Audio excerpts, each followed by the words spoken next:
चलिए जानते हैं आज के मुख्य समाचार को और हर छोटी बड़ी खबरों को सिर्फ 5 मिनट में। पर उससे पहले आपने इस वीडियो को लाइक नहीं किया है तो लाइक कर दे और इस चैनल को सब्सक्राइब कर दे। राघव चड्ढा ने आम आदमी पार्टी से नाता तोड़ने का ऐलान कर दिया है। उन्होंने कहा कि आम आदमी पार्टी भ्रष्ट लोगों के हाथ में है, इसलिए मैं आपसे दूर और जनता के बीच जा रहा हूं। राघव चड्ढा ने कहा, आज हम बीजेपी में अपने आप को विलय करते हैं। देश के कई राज्यों में भीषण गर्मी की प्रकोप देखने को मिल रहा है। भारत मौसम विभाग IMD ने यूपी, राजस्थान, पंजाब, हरियाणा और दिल्ली समेत कई राज्यों में अगले 4 दिनों तक का अलर्ट जारी किया है। वहीं 12 राज्यों में झमाझम बारिश होने का भी अलर्ट है। लोकसभा में विपक्ष के नेता राहुल गांधी ने साफ शब्दों में कहा कि अगर ममता बनर्जी की सरकार साफ सुथरी होती तो राज्य में ध्रुवीकरण न बढ़ाया गया होता और बीजेपी को बंगाल में पैर जमाने का मौका नहीं मिलता। इसके साथ ही बंगाल में वोटिंग के दौरान राहुल गांधी ने इस चुनाव को सीधी वैचारिक लड़ाई बताते हुए दावा किया कि भाजपा को हराने की क्षमता सिर्फ कांग्रेस के पास है।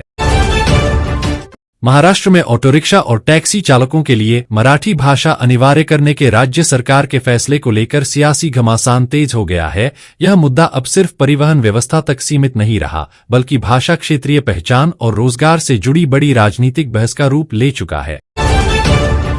केदारनाथ यात्रा 2026 की शुरुआत में ही अव्यवस्था फैल गई। भारी भीड़ के कारण टोकन सिस्टम लागू हुआ, फिर भी श्रद्धालुओं को परेशानी हो रही है। भीड़ नियंत्रण के लिए पुलिस बल प्रयोग करती दिखी, जिससे श्रद्धालुओं ने दुर्व्यवहार का आरोप लगाया। सोशल मीडिया पर भ्रामक वीडियो फैलाने वालों और एक मुस्लिम युवक से बदसलूकी करने वालों के खिलाफ प्राथमिकी दर्ज की गई है।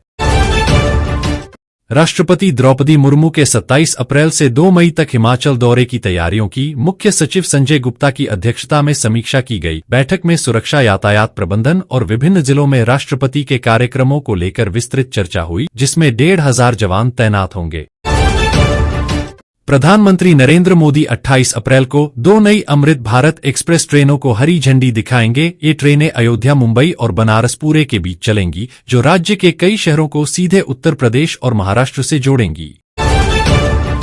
अमेरिकी राष्ट्रपति ने भारत को नरक बताने वाला पोस्ट सोशल मीडिया पर शेयर किया। इसके बाद पूरी दुनिया में उनकी आलोचना शुरू हो गई। भारत के समर्थन में ईरान भी खुलकर सामने आ गया। ईरान ने डोनाल्ड ट्रंप के लिए कहा कि उन्हें एक बार भारत आकर यहाँ की संस्कृति को देखना चाहिए। अगर ऐसा करते हैं तो हो सकता है कि उलझुल बातें करनी बंद कर दें। प्रियंका चतुर्वेदी ने ईरान की इस पोस्ट को शेयर करते हुए ईरान की तारीफ की। राजस्थान स्वास्थ्य विभाग ने 697 सरकारी डॉक्टरों के खिलाफ कार्रवाई शुरू की है, जो सालों से ड्यूटी से अनुपस्थित हैं। इन डॉक्टरों की बर्खास्तगी की प्रक्रिया जारी है, जिससे सरकारी अस्पतालों में स्टाफ की कमी दूर हो सकेगी। भारतीय मौसम विज्ञान विभाग IMD ने एक नया एक्सपेरिमेंटल हीट इंडेक्स लॉन्च किया है। यह हवा के तापमान के साथ नमी को भी ध्यान में रखकर वास्तविक गर्मी का अनुभव बताएगा।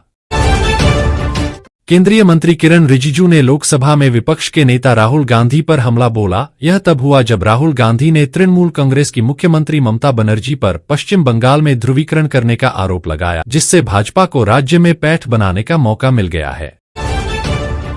राष्ट्रीय सुरक्षा सलाहकार NSA अजीत डोभाल और भारतीय मुस्लिम समुदाय के चुनिंदा लोगों के बीच एक मीटिंग हुई। इस मीटिंग में मुस्लिम समुदाय से आने वाले अलग अलग क्षेत्रों के लोग शामिल थे। इस बैठक के दौरान NSA ने कहा कि भारत में रहने वाले हिंदू और मुसलमान एक ही जहाज के मुसाफिर की तरह हैं। आपको बता दें कि इस बैठक का उद्देश्य पारंपरिक वोट बैंक की राजनीति से परे हटकर मुस्लिम समुदाय के विकास, शिक्षा और उद्यमिता के भविष्य पर चर्चा करना था। कानपुर में वृद्धावस्था पेंशन के नियमों में बदलाव किया गया है। अब आधार कार्ड को आयु का प्रमाण नहीं माना जाएगा। बुजुर्गों को अब शैक्षिक प्रमाण पत्र या कुटुंब रजिस्टर की नकल जमा करनी होगी, जिससे कई लाभार्थियों को परेशानी हो रही है।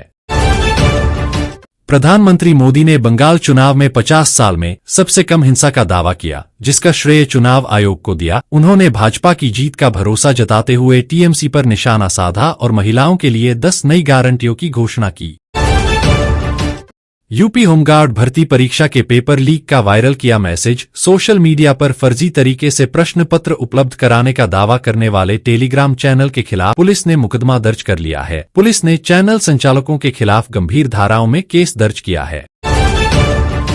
कानपुर में 23 वर्षीय वकील प्रियांशु श्रीवास्तव ने पारिवारिक प्रताड़ना से तंग आकर आत्महत्या कर ली। सुसाइड नोट में उन्होंने अपने पिता पर गंभीर आरोप लगाए, जिसमें बचपन की कड़वी यादें भी शामिल हैं, जैसे 6 साल की उम्र में मैंगो शेक पीने पर निर्वस्त्र कर घर से निकालना। उन्होंने अपनी लाश को पिता द्वारा न छूने देने की इच्छा जताई। प्रियांशु का अपने पिता से मानसिक जुड़ाव पूरी तरह टूट गया था। पुलिस मामले की जांच कर रही है। केंद्रीय गृह मंत्री और बीजेपी के सीनियर नेता अमित शाह ने कोलकाता में प्रेस कॉन्फ्रेंस कर दावा किया कि राज्य में अगली सरकार बीजेपी बनाएगी। उन्होंने प्रथम चरण में रिकॉर्ड मतदान के बाद यह भी दावा किया कि पहले चरण में बीजेपी 110 मुख्य सीटों से ज्यादा सीटें जीतेगी। बंगाल में वोटिंग पर बोले पीएम मोदी, पश्चिम बंगाल की 294 सीटों में से 152 सीटों पर पहले फीसदी से अधिक मतदान हुआ। वहीं तमिलनाडु की सभी 23 सीटों पर 85% से अधिक वोटिंग हुई है। बंगाल में एक तरफ जहां ममता बनर्जी तृणमूल कांग्रेस टीएमसी के लिए चौथी बार सत्ता बचाने की जंग लड़ रही है, तो वहीं भारतीय जनता पार्टी राज्य में राज स्थापित करने की कोशिश में जुटी है। बता दें कि बंगाल की 142 सीटों पर 29 अप्रैल को वोट डाले जाएंगे। ओडिशा सरकार ने राज्य भर के सभी स्कूलों को आदेश दिया कि वे गर्मियों की छुट्टियां जल्दी कर दें। यह फैसला भीषण गर्मी को देखते हुए लिया गया है। कर्नाटक कैबिनेट ने अनुसूचित जातियों एससी के लिए कुल 15% आरक्षण के भीतर आंतरिक आरक्षण का संशोधित फॉर्मूला मंजूर कर लिया। इस फैसले से लंबे समय से अटकी हुई सरकारी भर्तियों का मार्ग प्रशस्त हो गया है। ऐसे ही ट्रेनिंग और मजेदार न्यूज देखने के लिए हमारे चैनल को लाइक करके अभी सब्सक्राइब कर दें।